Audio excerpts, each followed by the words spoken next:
बिस्मिल्लाहिर्रहमानिर्रहीम। अस्सलाम वालेकुम नादरीन, आप यूट्यूब चैनल देख रहे हैं। मैं इमरान खान हूँ। आज नादरीन बड़ा इंपॉर्टेंट दिन है इस लिहाज से कि पंजाब बार के इलेक्शंस हैं। मुकाबला एक मरतबा फिर इमरान खान साहब के हमायतियों में और मुखालिफों में। पाकिस्तान में कहीं भी सियासत हो ना, अब यही दो चीज़ें बची हैं, या तो इमरान खान के हमायती बचें या उनके मुखालिफ बचें। और ये इलेक्शन हो रहा है जनाब पंजाब बार कौंसिल का। इस पर पाकिस्तान तहरीक इंसाफ की सियासत पर भी असर पड़ता है, क्योंकि ज़्यादातर मामला जो है सियासत के आजकल अदालतों में चले जाते हैं। और अदालतों में जहाँ पे वकला तंजीमें किसी पॉलिटिकल पार्टी की तगड़ी होती हैं, वहाँ उन्हें कुछ फ़ायदा भी होता है इस बात का, नाइंसाफ़ियों से बचने में उनको मदद भी मिलती है। तो पंजाब की जो पाकिस्तान तहरीक इंसाफ है, उन्होंने ये हुक्म भी जारी किया है कि तमाम जो अरकान हैं, चाहे वो अरकान असम्बली हैं, चाहे वो टिकट होल्डर्स हैं या ओहदेदारान हैं, वो सपोर्ट करें पाकिस्तान तहरीक इंसाफ के हमायती याफ्ता उम्मीदवारों को। तो दो तरह के उम्मीदवार हैं, इमरान खान साहब के हमायती और इमरान खान साहब के मुखालिफ।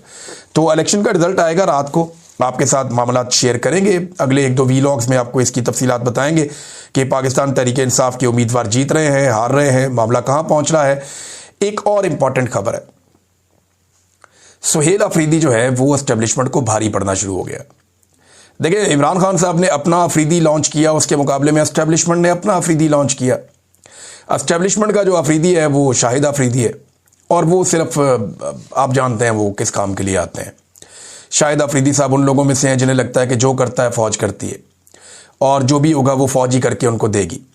हम फ़ौज की इज़्ज़त करनी चाहिए, एहतराम करना चाहिए, और उनकी कुर्बानियों का भी जो है वो अगर आप जायज़ा लें तो फ़ौज ने बड़ी कुर्बानियाँ भी दी हैं बाद औक़ात, और उन्होंने दहशतगर्दी के ख़िलाफ़ जंग में कुर्बानियाँ दी हैं, पाकिस्तान की सरहद की वो हिफाजत करते हैं, तो इस हिसाब से ठीक है। लेकिन शाहिद अफरीदी साहब जैसे लोग हैं वो ये जानते हैं कि पूरा सिस्टम जो है मिलिट्री एस्टेब्लिशमेंट चला रही है, तो वो मिलिट्री एस्टेब्लिशमेंट के सहारे अपनी ज़िंदगी को भी चलाने की कोशिश करते हैं। बहरहाल जो उन्हें कहा जाता है वो उसी चक्कर में पड़ जाते हैं। तो इमरान खान साहब का अफरीदी जो है वो अब इन एक्शन, उसने जो एक स्टेटमेंट दिया है उससे सूरत हाल तब्दील हो गई। जो सुहेल अफरीदी ने ये काम किया ना, ये बहुत ज़बरदस्त काम हुआ, क्योंकि एस्टेब्लिशमेंट के देखें दो तीन चीज़ें ऐसी हैं जिनमें एस्टेब्लिशमेंट को प्रॉब्लम होती है। खैबर पख्तूनख्वा से एस्टेब्लिशमेंट को मसला क्या है? तीन चीज़ों का मसला है ना। नंबर एक, उन्हें मसला ये कि यहां से कोई तहरीक खड़ी ना हो जाए इमरान खान साहब की। अब जब गंडापुर साहब थे तब तो एस्टेब्लिशमेंट बड़ी खुश थी। शेर अफजल मरवत साहब ने यह दावा भी किया कि गंडापुर से आर्मी चीफ आसिम मुनीर भी बड़े खुश थे। तो इमरान खान साहब से, या तो इसका मतलब है इमरान खान साहब का फैसला ये भी ठीक निकला कि गंडापुर को हटा दिया जाए, क्योंकि देखें ना, एक आदमी से अगर इमरान खान भी खुश है और आसिम मुनीर भी खुश है, ये तो मुमकिन नहीं है। या तो एक आदमी इस वक्त, क्योंकि इमरान खान में और आसिम मुनीर में इस वक्त जो मामला पैदा हो चुका है ना, उस मामले के बाद या तो कोई शख्स आसिम मुनीर को खुश रख सकता है या इमरान खान को खुश रख सकता है।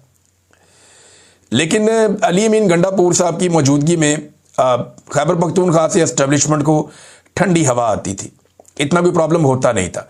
तो एक तो प्रॉब्लम यह है कि खैबर पख्तूनख्वा से कोई तहरीक खड़ी नहीं होनी चाहिए। दूसरा ये है कि वहाँ के जो वसाइल हैं, मादनियात हैं, उनके हवाले से पूरी दुनिया की नज़र होती है, आपको पता है मादनियात पे।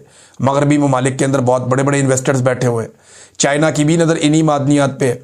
तो उन मादनियात का एक कंट्रोल जो है वो एस्टेब्लिशमेंट के पास होना चाहिए।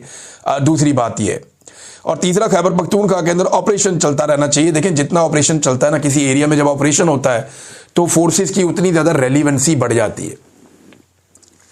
जो ममालिक तरक्की कर रहे होते हैं ना, वहाँ सियासतदानों की रेलिवेंसी बढ़ती है। जिन ममालिक में तालीम और साइंस आगे जा रही होती है, वहाँ पे वजारत साइंस और वजारत तालीम की रेलिवेंसी बढ़ जाती है।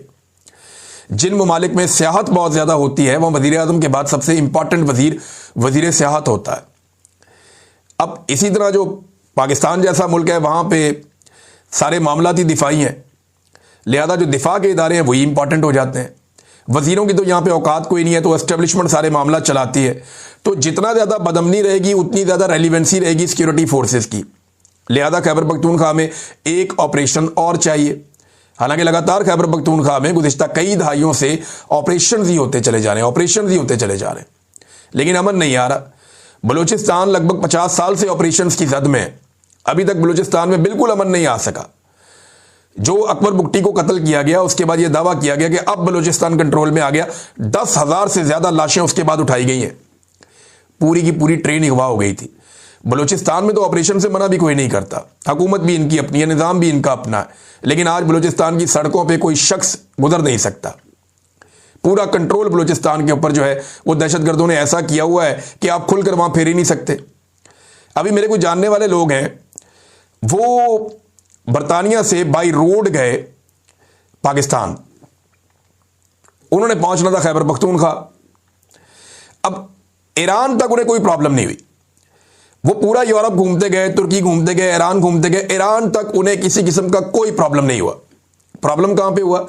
उन्हें 15-20 घंटे इंतजार करवा दिया वहां पे तफ्तान बॉर्डर के ऊपर कि जनाब जब तक सिक्योरिटी क्लियरेंस नहीं होगी, बंदे इकट्ठे नहीं होंगे, हम आगे पीछे गाड़ियां नहीं लगाएंगे, जब तक टाइम ठीक नहीं होगा, दिन का उजाला नहीं होगा, हम उस वक्त आपको लेकर जाएंगे, बेस्ट टाइम आप आने दें। तो जिस इलाके में इतने लंबे अरसे से कई दहाइयों से ऑपरेशन चल रहा है, वहां पे अगर ये हालात हैं तो फिर आप खैबर पख्तूनख्वा को ऐसा बनाना चाहते हैं, तो ऑपरेशन उनको वहां पे चाहिए। अब ऑपरेशन के हवाले से ये जो अभी किया ना सुहेल अफरीदी ने, इमरान खान वाले अफरीदी ने, ये कमाल काम किया। तमाम सियासी जमातों के कायदीन से टेलीफोनिक रब्ता किया सुहेल अफरीदी ने, मौलाना फजल रहमान से रब्ता किया, एमल वली खान से रब्ता किया, सराजुल हक से रब्ता किया, अमीर मुकाम, आफ्ताब शेरपाव और मोहम्मद अली बाचा समेत दीगर बहुत सारे लोगों से उन्होंने रब्ता किया और अमन व अमान की सूरत हाल पर इन सबके साथ बातचीत की। उन्होंने कहा जनाब इस पर कोई दो राय है ही नहीं हम सबकी कि यहां पे अमन और इस्तेहकाम हुकूमत की अव्वलीन तरजीह और यहां पे ये होना चाहिए, इसी तरह पाकिस्तान आगे बढ़ेगा। और यह फैसला किया कि एक मुश्तरका जरगा बुलाया जाए और स्पीकर साहब उसके लिए दावत देंगे और वो सबको बुलाएंगे और सारे लोग इकट्ठे हो जाएंगे। तो अब ये अगर सारे इकट्ठे हो जाते हैं ना तो एस्टेब्लिशमेंट के लिए मुश्किल पैदा हो जाएगी। देखिए जब तक ये डिवाइड रहेंगे एस्टेब्लिशमेंट अपनी मर्जी से ऑपरेशन कर सकती है, क्योंकि अलग अलग ये तमाम लोग ऑपरेशन के खिलाफ हैं। एमल वली खान के मुंह के आगे आप माइक करें, वो कहेंगे जी ऑपरेशन नहीं होना चाहिए, हम इसके खिलाफ हैं। आप फजल रहमान के मुंह के आगे माइक करें, वो कहेंगे नहीं ऑपरेशन नहीं होना चाहिए, आप इसके खिलाफ हैं। आप जमात इस्लामी से पूछें, वो कहेंगे जी ऑपरेशन हम नहीं मानते, हम इसके खिलाफ हैं। इवन जो बाकी लोग पाकिस्तान पीपल्स पार्टी और PMLN के मकामी सियासत करते हैं वहां पे खैबर पख्तूनख्वा में, वो भी कोई ऑपरेशन के बड़े हमायती नहीं है। वो ये जानते हैं कि ऑपरेशन की हमायत करने का मतलब यह है कि खैबर पख्तूनख्वा के अंदर अपनी रही सही सियासत को दफन कर देना। वजह यह है कि खैबर पख्तूनख्वा के अंदर आप फिरते रहें, आपको बड़ी मुश्किल से कोई बंदा मिलता है जो ऑपरेशन का हमायती होता है। खैबर पख्तूनख्वा में ज्यादातर लोग मिलिट्री ऑपरेशन के खिलाफ हैं और वो ये समझते हैं कि मिलिट्री ऑपरेशन जो इतनी बड़ी तादाद में खैबर पख्तूनख्वा में पहले हो चुके हैं, उनसे अमन नहीं आया तो आइंदा अमन कैसे आएगा। वो एक पॉलिटिकल सोल्यूशन चाहते हैं कि जनाब ठीक है, बैठे जरगा बुलाएं, बात करें, ताकत का इस्तेमाल रियासत जरूर करे, लेकिन उनके खिलाफ करे जो आगे से गोली चलाते हैं। ये जो कोलेटरल डैमेज है ये खत्म होना चाहिए। अब कोलेटरल डैमेज को लेकर कई लोग भाषण दे रहे थे कि जनाब कोलेटरल डैमेज हो गया तो क्या हो गया। भाई पंजाब में करवा के देख लेना आप एक दफा कोलेटरल डैमेज, आप इस्लामाबाद में करवा लें कोलेटरल डैमेज, आप करवा के देख लें अपने बच्चों को, अपनी फैमिलीज को, आप कोलेटरल डैमेज के अंदर जाता हुआ देखेंगे, आपको पता चल जाएगा कि ये कितनी खौफनाक चीज है कि जो जुर्म आपने किए ही नहीं है, आपको उसका पता ही नहीं है, अचानक एक बम आता है और आप सारे मारे जाते हैं। ख्वाजा आसिफ साहब इसकी तौजीह देते हैं कि जनाब कोलेटरल डैमेज तो होगा, फिर तो सारे मारे जाएंगे, सबको भुगतना पड़ेगा। तो ख्वाजा साहब अगर आपके घर पे ये हो जाए तो आपको भुगतना पड़े तो फिर आप क्या करेंगे। तो दहशतगर्दी हुकूमती पॉलिसीज की वजह से आई है, रियासत ने खुद इन दहशतगर्दों को पाला है, तो अवाम इस पे कुर्बानी क्यों दें, अवाम इसमें क्यों मरे, ये है वो बड़ा सवाल जो यहां पे उठाया जाएगा। अब अलग अलग तो ये सारे कहते हैं कि ऑपरेशन नहीं होना चाहिए, लेकिन जब ये इकट्ठे होकर कहेंगे तो खैबर पख्तूनख्वा की मुश्तरका आवाज आ जाएगी कि जनाब मिलिट्री ऑपरेशन बंद किया जाए, हम कोई और सोल्यूशन निकाल कर दे रहे हैं। बातचीत करते हैं, जरगे करते हैं, जहां पे ताकत का इस्तेमाल करना है सूबाई हुकूमत करे, अपनी पुलिस को स्ट्रेंथन करे, इनके वसाइल इनके हवाले किए जाए, इनका पैसा इनके हवाले किया जाए, इनकी मादनियात के ऊपर कब्जा छोड़ दिया जाए, जो खैबर पख्तूनख्वा का पैसा है वो उनको दिया जाए ताकि वो अमन अमान के लिए इस्तेमाल करें। और जहां जरूरत पड़ेगी खैबर पख्तूनख्वा की गवर्नमेंट को, वो पैरामिलिट्री फोर्सेज या मिलिट्री को बुला के ऑपरेशन को आगे बढ़ा सकते हैं। ये इख्तियार भी फिर उनके पास है। तो अब ये मामला जो है वो सुहेल अफरीदी साहब ने कर दिए। एस्टेब्लिशमेंट कोशिश तो करेगी ये कामयाब ना हो, लेकिन बहरहाल ये होने जा रहे हैं और ये जरगा होगा। नाज़रीन, 27वीं आईडी तरमीम के हवाले से कुछ लोगों ने दावा किया, जिनमें एक दावा जो है वो किया गया फजल रहमान साहब की पार्टी के एक सीनियर रुकन है जो बड़े मशहूर हो गए थे 26वीं आईडी तरमीम के दौरान भी, उन्होंने भी वो दावा किया और फैसल चौधरी साहब ने भी ये दावा किया और फजल रहमान साहब की पार्टी ने भी ये दावा किया। कुछ और लोग भी ये दावा कर रहे हैं कि 27वीं आईनी तरमीम पीर को लाई जा रही है और ये एक्सटेंशन से पहले शायद इसे मुकम्मल किया जाएगा। देखिए, अगर 27वीं आईनी तरमीम आ जाती है ना, तो एक चीज़ आप सबको याद रखनी चाहिए कि अदालतों का अमली तौर पे वजूद बिल्कुल ख़त्म हो जाएगा। अभी तो अदालतें सिसक रही हैं ना, बहुत सारी ऐसी चीज़ें जो 26वीं आईनी तरमीम में एस्टेब्लिशमेंट नहीं करवा पाई, वो अब 27वीं आईनी तरमीम में हो जाएंगी। मैंने आपको बहुत पहले एक बात कही थी कि 26वीं आईनी तरमीम के बाद 27वीं आईनी तरमीम आएगी और असल तरमीम वही होगी। ये 26वीं आईनी तरमीम सिर्फ इसलिए की गई है ताकि 27वीं आईनी तरमीम का जो एक्चुअली करना चाह रही है एस्टेब्लिशमेंट, उसका रास्ता खुल जाए, और वो रास्ता अब खोला जा रहा है। यानी नंबर पूरे करने थे ना, तो 26वीं आईनी तरमीम के जरिए से आईनी बेंच बनाया गया। अब उस आईनी बेंच ने नंबर पूरे करने के लिए जो मखसूस नशिस्तें थीं पाकिस्तान तहरीक इंसाफ की, वो माले गनीमत के तौर पे बाकी सारी पॉलिटिकल पार्टीज में बांट दी। अब उन सबके पास अपनी अपनी मखसूस नशिस्तें आ गई। अब एस्टेब्लिशमेंट को जो है वो छापे मारने की जरूरत नहीं पड़ेगी। अब एस्टेब्लिशमेंट चादर और चार दीवारी के तकद्दुस शायद पामाल ना करना पड़े। अब उन्हें बहुओं, बेटियों और माओं को अगवा करने की जरूरत नहीं पड़ेगी। पार्लियामेंट लॉजेस और पार्लियामेंट हाउस के अंदर नकाब पोशों को दंदनाते हुए आने की जरूरत नहीं पड़ेगी। लोगों के बच्चे अगवा करने की जरूरत नहीं पड़ेगी। अरकान असम्बली को खरीदने और उनको दबाव में लेने की जरूरत नहीं पड़ेगी, क्योंकि मखसूस नशिस्तों का तोहफा आईनी बेंच दे चुका है। तो ये माले गनीमत को इस्तेमाल करके अब 27वीं आईनी तरमीम लाई जाएगी। और इस्लामाबाद से जो लोग इतला दे रहे हैं वो ये इतला दे रहे हैं कि जिन लोगों ने 27वीं आईनी तरमीम को पास करवाना है, उन्हें पता ही नहीं है कि इस तरमीम के अंदर क्या लिखा हुआ है। बस ये आएगी और पास हो जाएगी, और कोशिश ये है कि ये काम एक्सटेंशन से पहले हो जाए। अब देखते हैं कि क्या होता है। बहरहाल ये कुछ लोगों का दावा है, वो दावा मैंने आपके सामने रख दिया है। दावा करने वाली जो मेन शख्सियत है वो कामरान मुर्तज़ा साहब हैं, फजलुर रहमान साहब की पार्टी के। नादरीन, अमरीकी जहाज आने के बाद जब अमरीकी तेल पहुंचा पाकिस्तान में, तो मैंने आपसे कहा था कि पाकिस्तान में तेल या तो महंगा होगा या पाकिस्तानी हुकूमत अपने बजट में से कट लगा के अमेरिका को खुश करने की कोशिश करेगी ये तेल लेने के लिए। लेकिन मेरा जो पहला अंदाजा है वो ठीक निकला। 2.5 रुपये और 3 रुपये का इजाफा हो गया पेट्रोल और डीजल की कीमत में, और अभी एक अमरीकी जहाज आया। अमेरिका को मजीद खुश रखने की कोशिश की जाएगी। पाकिस्तानी कितनी भी कोशिश करें अमेरिका को खुश रखने की, मैं एक बात आपको बता देता हूं कि उनके ताल्लुकात भारत के साथ हमेशा बेहतर रहेंगे। ये वक्ती तौर पे एक तातुल जो आपको दिखाई दे रहा है, ये सिर्फ एक धोखा है। अमेरिका का और भारत का जो अलाइंस है वो नेचुरल है। उनके पहले भी मुआहदे हो चुके हैं, और अभी 10 साल एक और दिफाई मुआहदे में अमेरिका और भारत चले गए, और वो बड़े खुश हो रहे हैं। वो बता रहे हैं कि 10 साल का एक दिफाई मुआहदा हो गया भारत और अमेरिका के बीच में। इससे पहले भी भारत और अमेरिका के बीच में बहुत सारे दिफाई मुआहदे हो चुके हैं।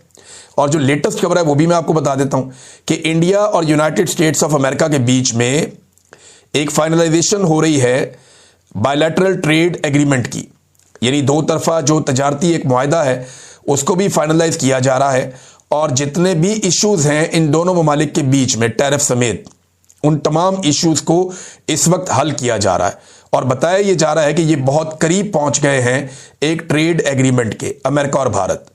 तो तारीफें तो ट्रंप साहब करते हैं पाकिस्तान की, और भारत को लगाते हैं अचूके। वो भारत को ये कहते हैं कि जनाब ब्यूटीफुल, ब्रांड न्यू, 7 प्लेन्स, हालांकि पाकिस्तान 6 कहता है, लेकिन वो भारत को टीके लगाते हैं ट्रंप साहब।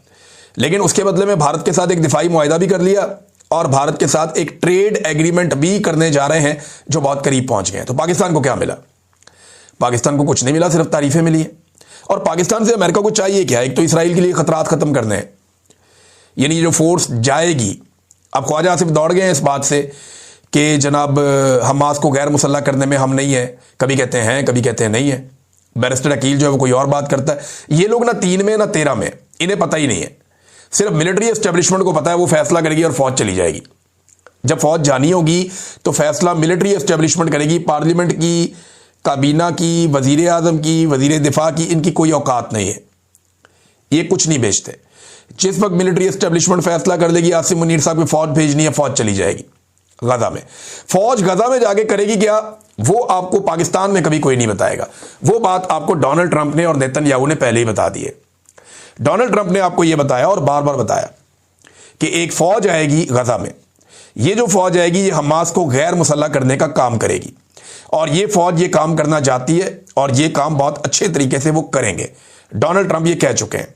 और यही फौज इसराइली सरहदों की हिफाजत भी करेगी। जबकि इसराइल ये बात क्लियर कर चुका है कि हम बताएंगे कि वो जो फौज आएगी उसमें किस किस मुल्क के फौजियों को आने की इजाजत होगी।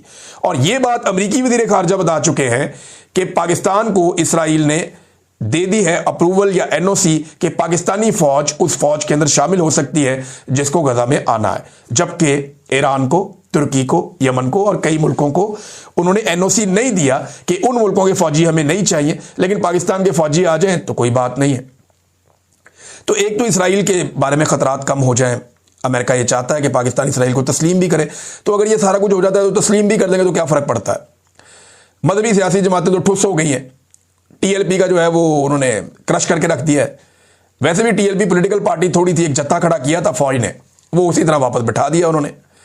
और दूसरी तरफ अगर आप आ जाएं तो फजलुर रहमान साहब और जमात इस्लामी वो वही करेंगे जो उन्हें मिलिट्री एस्टेब्लिशमेंट कहेगी, वो उनके खिलाफ जाने की गलती नहीं करेंगे।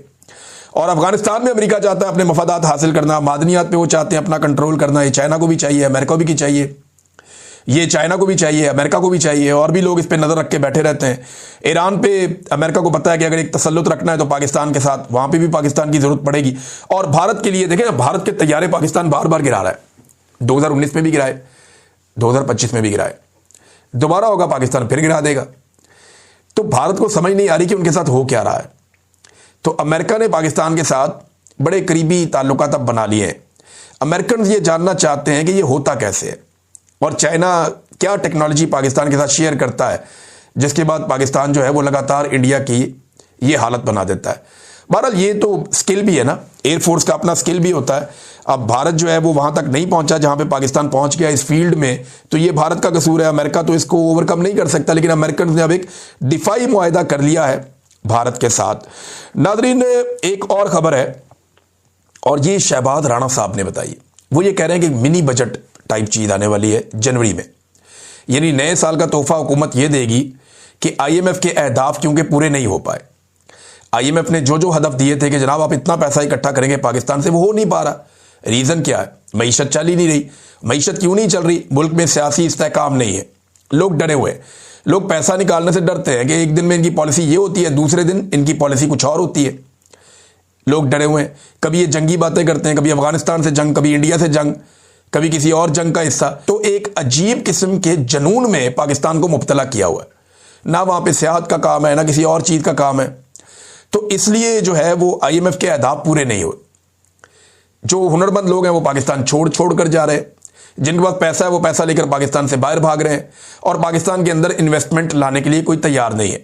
और जिन लोगों के पास कोई पैसा है वो दबाकर बैठे हुए हैं कि जनाब हालात बेहतर होंगे तो हम पाकिस्तान में पैसा निकाल के कारोबार करेंगे। जब कारोबार ही नहीं हो रहा तो हुकूमत पैसा कैसे इकट्ठा करेगी? अब पैसा इकट्ठा करने का एक ही तरीका रह गया ना, लोग जिंदा रहने के लिए जो चीज़ें इस्तेमाल करते हैं या अपने रोज़मर्रा की ज़िंदगी में जो चीज़ें ज़रूरी है इस्तेमाल करने की, उन पे इतना टैक्स लगा दो कि 25 करोड़ आवाम का खून निचोड़ के पैसा इकट्ठा कर दो। ये वो पैसा इकट्ठा कर रहे हैं लेकिन हदफ पूरे नहीं हो रहे। अब जब हदफ पूरे नहीं हो रहे तो फिर जनवरी में एक नए टैक्सेस की भरमार आ रही है क्योंकि मईशत उठ नहीं पा रही। तो एक मिनी बजट की खबरें फैल रही हैं हर तरफ, वो आपको पता चल जाएगा आने वाले दिनों में। अमेरिका नाज़रीन मुबैना तौर पे एक नई जंग शुरू कर सकता है और ये जंग हो सकती है वेनेजुएला के साथ। ये जंग क्यों हो सकती है, मैं थोड़ा सा बैकग्राउंड आपको बताता हूँ। एक तो वेनेजुएला में बहुत सारी मादनियात हैं, तेल है, बहुत सारे मादनी ज़खायर हैं जिसके ऊपर अमेरिका की लाजमी बात है, उनका एक इंटरेस्ट होगा कि ये हमें मिल जाए। इतनी दूर दूर अमेरिका जाता है अपनी मादनियात के लिए तो अपने आसपास छोड़ेगा वो। ये अमेरिका से बिल्कुल, अगर मैप में आप नीचे देखें तो मैक्सिको से नीचे आते हुए यहाँ पे एक बड़ा इंपॉर्टेंट मुल्क है समंदर के किनारे, वेनेजुएला। ऊपर हेटी भी है, क्यूबा भी है। तो ये जो वेनेजुएला है इसके बारे में खबरें आ रही हैं कि जनाब यहाँ पे कोई जंग जैसी कैफियत पैदा होने जा रही है और अमेरिकी फ़ौजियों ने कुछ तैयारी व्यारी भी की है, इसके बारे से भी कोई इतलात आई है। तो अमेरिकी फ़ौजी तैयारियों के बाद वेनेजुएला का जो सदर है मोडोरो, उसने रूस से हंगामी तौर पे फ़ौजी इमदाद की दरख्वास्त की है और रूस से कहा कि हमें मिसाइल भी दिए जाएँ, जहाज़ों की मरम्मत की जाए, हमें रडार्स भी दिए जाएँ, उनकी मरम्मत किया जाए। चीन और ईरान से भी उन्होंने कहा जी हमें मदद दें क्योंकि अमेरिका हमारे ऊपर हमला कर सकता है। तो दूसरी तरफ अमेरिका भी जानता है कि रूस को रोकना कैसे, और इसके लिए पेंटागन ने फौरी तौर पे ये अप्रूवल दे दी है कि यूक्रेन को लॉन्ग रेंज टॉम हाक मिसाइल दे दिए जाएं। अब सिर्फ डोनाल्ड ट्रंप ने अप्रूवल देनी है और मिसाइल वहाँ चले जाएंगे। यानी अगर रशिया मदद करता है वेनेजुएला की तो अमेरिका बहुत सारे मिसाइल जो हैं वो पहुंचा देगा यूक्रेन को, तो उसके बाद क्या रूस अपने जो लॉन्ग रेंज मिसाइल हैं उनका इस्तेमाल नहीं करेगा? रशिया भी करेगा, फिर बहुत तबाही होगी और इसका नतीजा जो है सबको भुगतना पड़ेगा। और वेनेजुएला में रशिया अगर अपने हथियार देता है तो इसका खुमियाजा फिर अमेरिका को भुगतना पड़ेगा। तो ये एडवेंचर किसी काम नहीं आएगा। एक्चुअली वेनेजुएला में करना क्या है, एक रिजीम चेंज करना है अमेरिका ने, और वो किस लिए करना है इधर मैं आपको खबर दे देता हूं। ये एक खातून है, इनका नाम है, अपोजिशन लीडर है आजकल, मारिया कोरिना। इनको अमन का नोबेल इनाम भी दिया गया कुछ अर्सा पहले, और ये बताया गया इन्होंने डिक्टेटरशिप के खिलाफ बड़ी ज़बरदस्त इनकी खिदमात थी, तो इनको ये इनाम दिया गया है। अब अमेरिकी हुकूमत ये चाहती है कि वेनेजुएला का जो इस वक्त का रिजीम है उसको तब्दील करके इस खातून को लाकर बैठा दिया जाए, और इस खातून ने वेनेजुएला की मादनियात, तेल और दीगर वसाइल तक अमेरिका को रसाई देने की हामी भी भरी हुई है। जो मौजूदा हुकूमत है उन्होंने भी कहा ट्रंप से कि आओ बैठो बात करते हैं इस बारे में, अगर आपको वसाइल तक आना है तो, लेकिन ट्रंप ने फिर इनकार कर दिया। उन्होंने कहा नहीं, अब तो यानी जो नजर आ रहा है वो रिजीम चेंज ही होगा।